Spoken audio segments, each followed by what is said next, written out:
America erinayo basatu bana kati Iran eri mu bantu 2 Paul ziraga Iran emaze okuyingira ebina America erina 17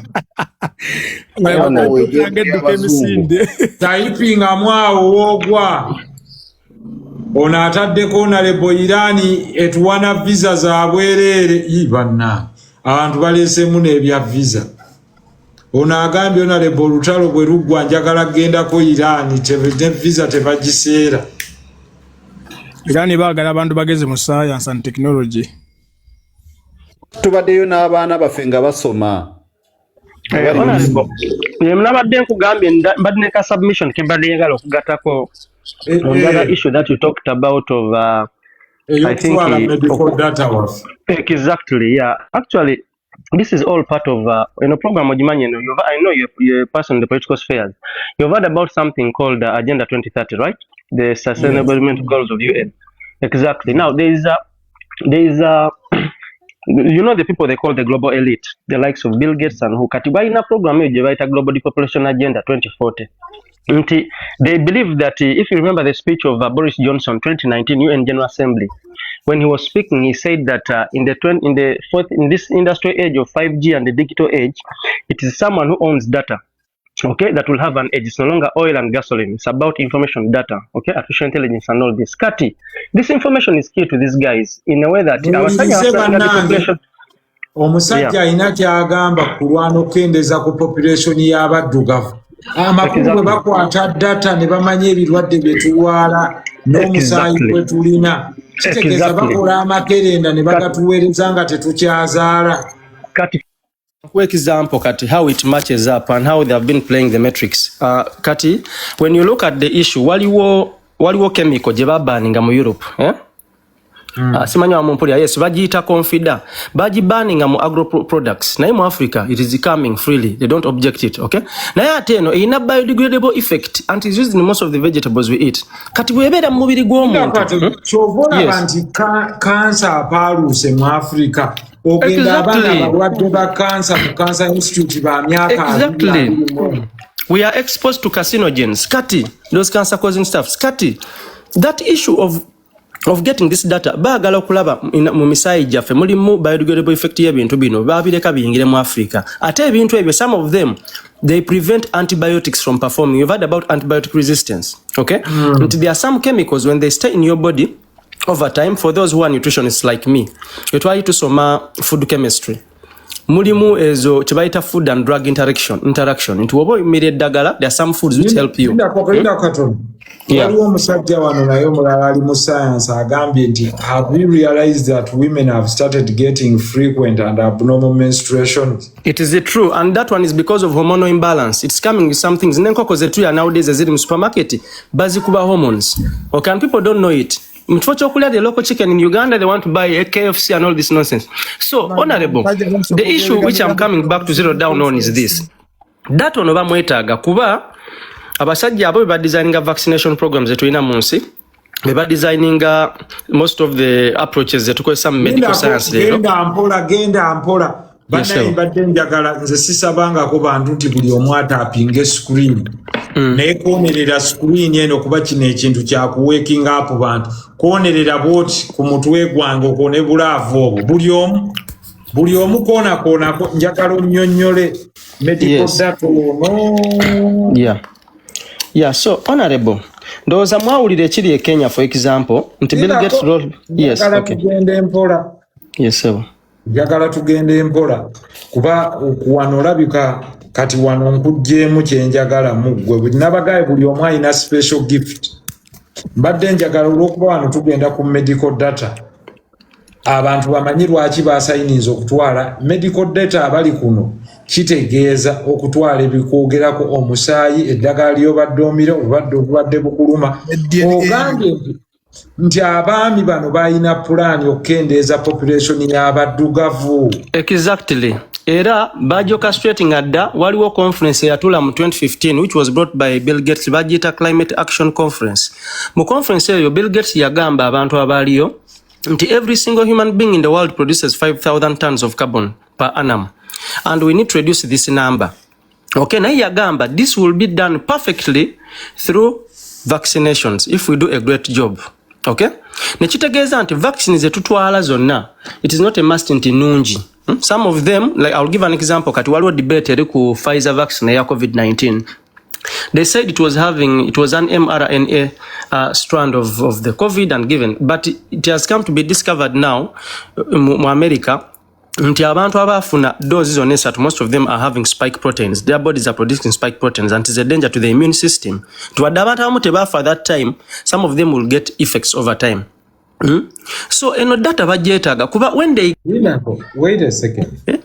Is it true nti abantu kyekyo lwaki babadde bafuna cardiovascular diseases? Exactly, 100% true. Because if you have an increase in spike proteins, omuntu wabeera no ngali doctor akimanyi bulungi nti the cardiac muscles of the heart can be affected. For those who did human anatomy, I did a little of it. You understand? So buli kyo exposing ku mubiri gwo. Honorable gobadde omanyi nga waliwo abantu abafa in the night who get cardiac arrest and they die just because before they went to sleep they took a very heavy meal. Because the human heart pumps a lot of times the whole day from the time a person is young, and the best time it's relaxing is when someone is resting. It's advised to take a lighter meal before sleeping. Kati nosango omuntu alidde mawogo akoze biki, they have worked the whole day, they were broken down, they were tired, so you find out that even the energy which was going to perform most of the tasks in the body is not balanced to go even to other organs. Abamu omutima we bafunira obuzibu engeri gye balyamu. They don't want intermittent fasting, they don't break up and help their bodies reset. So honorable, the main thing here basically is all about yes sir. Yes sir. Fasting is life-saving. Very life-saving, 100%. Because when you fast, for example, those who are in the medical, me I'm a nutritionist, we have what we call ketosis. Ntomubiri gwo no muntu alina cancer actually. Guys, if you didn't know this is important information for you guys to get. Cancer and the cancer cells, they grow and perform because of exposure to this. One of these things, sugar is key. Cell division can't happen without sugar. Okay? Another thing is all about protein. If you're having cancer, yes, someone has written here red meat, yeah, or what we call high biological value proteins. Twina type B is a protein. Low biological value are the ones from beans and plant sources, and then high biological value proteins are those from maybe cows, milk, eggs. Kati, omuntu obo ina cancer, some of the things you need to eliminate is high biological value proteins. Kuba zigenda okuyamba the cells of the cancer to grow. So you need to starve the cells. You need to do intermittent fasting. You need to put out sugar out of the cycle so that your body breaks down the secondary sources of energy, like fats and all this, and then the cancer cells can be exposed to a form of anger and lack of butalya. Nedda ndikunywa chai kati ne kasumbusa wanamba. Oyimirize chai okakase byoyogera. Yes sebo. Yes onali oli mutuga iza matu ate gobotunyonyola. No, nedda honorable kati nze ndina meal plan je mpitambulirako. I have a feeding program. Daily feeding program. Ndeko nomalo okulya noganja kuddenja. Nedda mbivuddeko ebyokulya. I've put aside the food for now. So, yeah, so honorable, the main thing lwaki baagala data ono we kulaba oba bebadde basindika ku continent zaffe in different ways birina effect. Okay, so that wabeerawo future pandemic ze bayita pandemic, into buli pandemic gye basindika it has a purpose it is bringing. For example, you saw what COVID brought. It affected the global economy. It helped them do a lot of things. People began working remotely because we are going to enter a digital society. We need a cashless society in the future. So everything is planned based on data, and health is key because you can't have a thriving economy or a global economy that olina information y'abantu abo. So the blood, the urine samples, the bagala, that's all. They are going to check for the biodegradable effects into ebyo.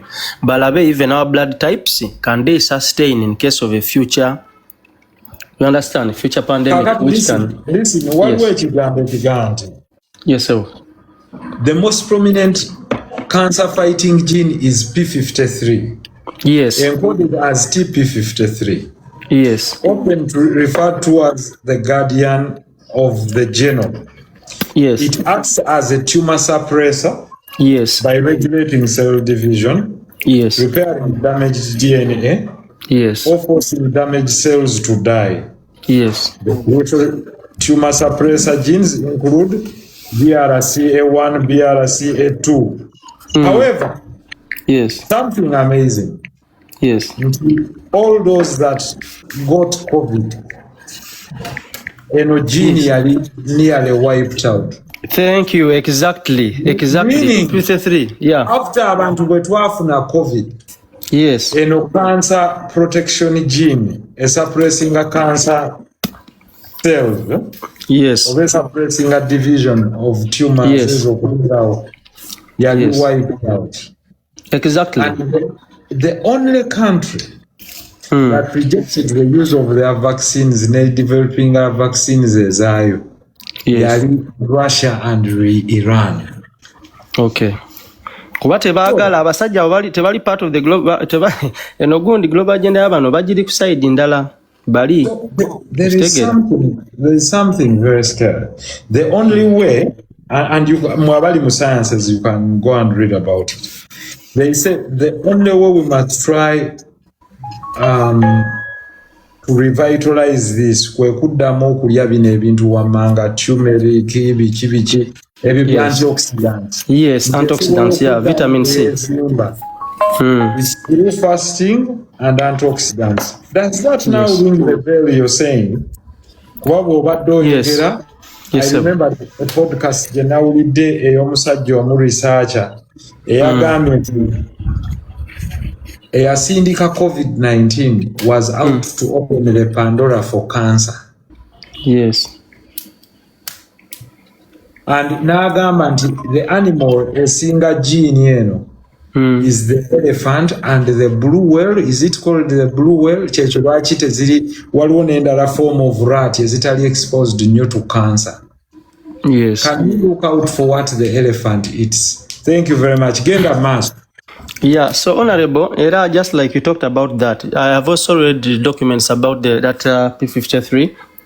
Kuba it was eliminated in bagamba statistically. Bagala to exposing abintu bingi ebijja mu nsi bigenda ku exposing abantu to cancer. Give an example, 5G towers. You see some countries are banning them due to radiation.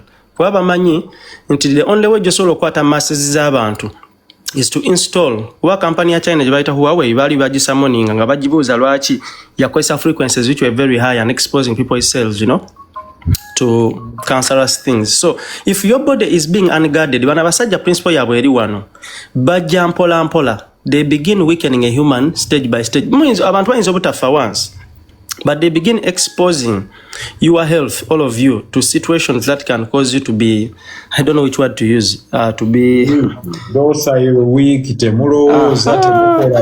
nemunafuwa.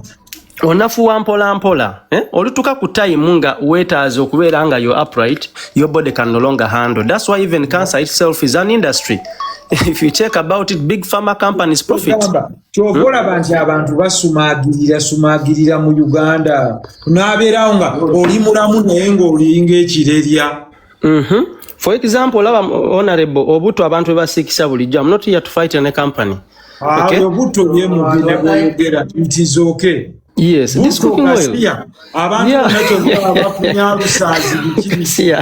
Yes, you've used the right word. Yeah? We are buying these things, but you find out that the type of component, I mean like structure, chemical structures of those things, are the very things exposing us to carcinogens. Cancer-causing stuff. Omuntu nasika chips kukubo 3 to 4 times. You know it very well in nutrition that you're not supposed to use oil more than. If you use it, it reaches the flash point, you finish to cook, you have to dispose it off because you've broken down the hydrogen bonds in the oil. It's no longer useful. We now have free radicals circulating in the oil. Na Uganda sango omuntu asika pani kukubo non-stop, the same oil in and out. You're not supposed to eat that garbage. You just buy something that is being fried, make an order in a restaurant, it's made, and that's all. Then another thing, Honorable, still to attach on is issue ya gundi. Yes, sir. Yes, including restaurants, because recycling. Exactly. And I was so surprised to find out that some of the oil we are using is not actually what it is marketed to be. Muli Musa which are having gundi, byproducts of petroleum, you know, and that's why they advise people either to use coconut or purely refined virgin olive oil. from the plants or avocado. Nabuziza twavudde gye Iran no tubadde tuvaayo nga tuva ku nsonga ya technology. Na twebuuza lwaki bano baagala medical data waffe. Medical data waffe amakulu ono agambye bwe bamanya blood group yo ne bamala DNA byonna bwe bamanya obulwadde bwe basobola obbasindikira kubanga ensi weegenda okgenda nga terwana ntalo za mmundu nga basobola biological warfare. Yes, kati ono agambye nti wajja kutuuka ekiseera nga basobola okumanya nti Iranians bali susceptible nti bw'obasindikira ssenyiga eyenkana bw'ati bakusindikire biological warfare atya nti bakuba ekizuka kimu ne bw'okizikiriza mu mpewo guno omukka oguzze nga bugussa Omuyirani bw'asindikamu ssenyiga n'abayitamu ng'oli ssenyiga buli omwanyiza mu Isirayiri n'onyiza n'owunga n'okuwunga ssenyiga yali akulumye n'owunga. Kaakati ono agambye nti bw'oba olaba nga baakutte medical data w'abantu ali mu striker, it is a big escalation Iran gyeba yakoze nti meaning erina medical data wa buli muntu ayinza oga nti tewali buzibu. Togezaako yadde obaweereza kino nti baweereza ekikombola bakizikire naye ng'omufu oguvaamu gulwaza diarrhea. Kaakati nti mu chemical weapons ezigenda okuddako nti mwe kyemuseka bayinza okuba tear gas wano abantu abamu babadde tebakimanyi nti ensi esobola okubakolera ulira kyobadde ogambye okutangazaamu kwekyo kukya strike katono nti oli asobola okukola tear gas gwe muyita tear gas abadde aleeta amaziga naye nga bw'omala omunuusaamu gaasi oyo ayabise nga mwenna muyitamu ekiddukano nga temusobola kubeera mu demonstration buli omu anoonya tooyi waweeri kati ng'omanyi nga muzze kwekalakaasa omusajja n'ajja buzza omu yekka n'ateekawo akantu awo buli omu n'anoonya tooyi mu ddakiika 2 muyinza okudda okwekalakaasa mu wiikisi 2 buli omu aweza ngenda ddi ku kitanda buli omu abuuza owaaye principal wandi nkyali ku tooyi ate gundi ate okwongera ku kya strike ekyo kyoyogeddeko kati omuddugavu tamanyi lwaki batwala medical data we. Okwongera ku kya strike kyoyogeddeko ekyo njagala otunuulira amawulire okuva ulindako katono omanye okuba obukubi omukka mu barakisi y'ebbombo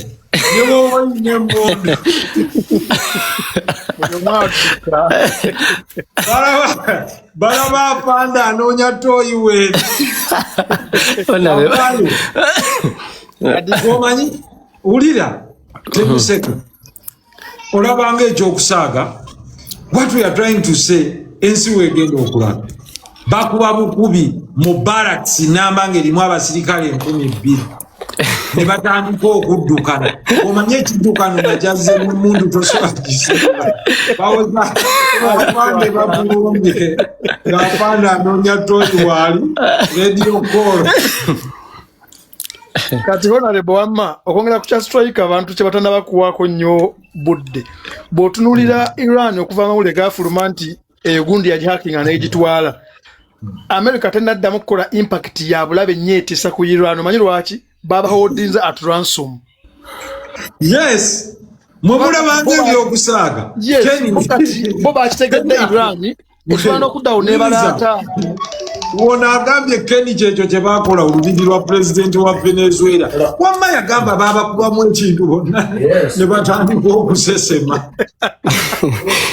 Ate Bauza apanda alova onakuba alova nasesema buseseni. Honorable gotunula olabe ebyo Trump byakedde okwogera ku macha ne byayogedde gyo ne bagenda okwogera byonna ebiddako ojja kula speeches ze nga zirimu nnyo okuteesa ku lwaki Iran ebadde ekyanoonyereza kikyeyinza okukola US ne Israel okuvunnama wallahi nga kubanga amazima gonna badde babikoze ng'omusajja akyali mugumu kasita bakutte ku data bamuholdinza at ransom era America gena wamanda b'obusajja bwa Iran bugamba tetujja kuteesa. Yes, kubanga holding that ransom kubanga striker tebajakiza ne bagimujjeko kubanga bagimujjeko takyajinako na access kati kitegeeza ulira Mr. Gadgets olaba omuddugavu nayogera wano ku AI mu 2016 ne munsekerera nti ndi mu byakusaaga kati Mr. Gadgets agambye nti Katonda lebozze mu byakusaaga nutrition goli ya Israeli mugambe nti ono byalabanga ebyokusaaga bibiririyo.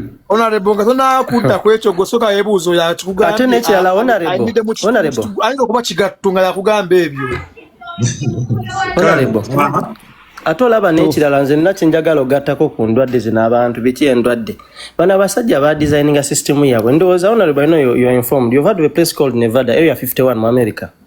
Jimanyi. Awo waliwo class for laboratory ensi ez'amaanyi zonna zirina class for laboratories omu China gino mu America omu Canada bonna ze baali batadde mu Ukraine. Exactly. Kati bw'owulira for example I'm sorry to pass this information it's okay I can share it. Wabadde omanyi nga ekirwadde kya COVID kyennyini kye batugamba mu kyava China bakikolera America. Yes. Nafuna access to very classified information ulira. It was like this.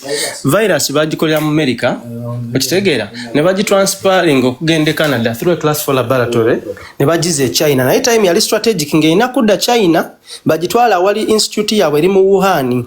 Ekibuga ekyo kyasinze okubeera mu gunde no world meet and all these things. We wali research institute y'aba China we Wuhan. We balina okutwala ekirwadde during the Chinese New Year kuba aba China batambula ensi yonna. Bawensi yes this was the actual thing yes. Okuwensi picture inti market ye yetunda world meet. Ndoza munju kina kwezasooka. Kirwadde kyavudde mu world meet bichi at the end of the day ne batugamba mu yali saazi. Inga kalika virus ketwasho kokola akaliwo naye that was the path interi tebera pandemic ebera pandemic kati waliwo ekirala ekijja honorable obadde okimanyi was it last year yes I think you've heard about this you can research it online waliwo kye bayita Global Pandemic Response Act nti ekitongole ky'amawanga magate and the other big bodies they wanted to hand over full authority of the World Health Organization to be in charge of global pandemic response. Kati this one eri danger ifenna lwaki nti WHO kati yegenda okusalangawo wewabeerawo ekirwadde nti Uganda kati safety mugenda yo jukira bo ba string pullers baina bali ba globalists wagula ba controllinga nti twagala kyusa world economy kampe example kati Uganda waliwo abagamba bagamba tuyingira cashless society bijja tuka bitye Uganda. Let me give you a scenario. Uganda tulina ensi ez'amaanyi tulina World Bank IMF yonna tujjayo sente for example lend us kati leka bana mbadde nsaba linda kati mbadde nsaba olwaleero nkome wano enkyabo n'aba ku muliku pa tutandike ku nsonga ya use of what we are learning from the war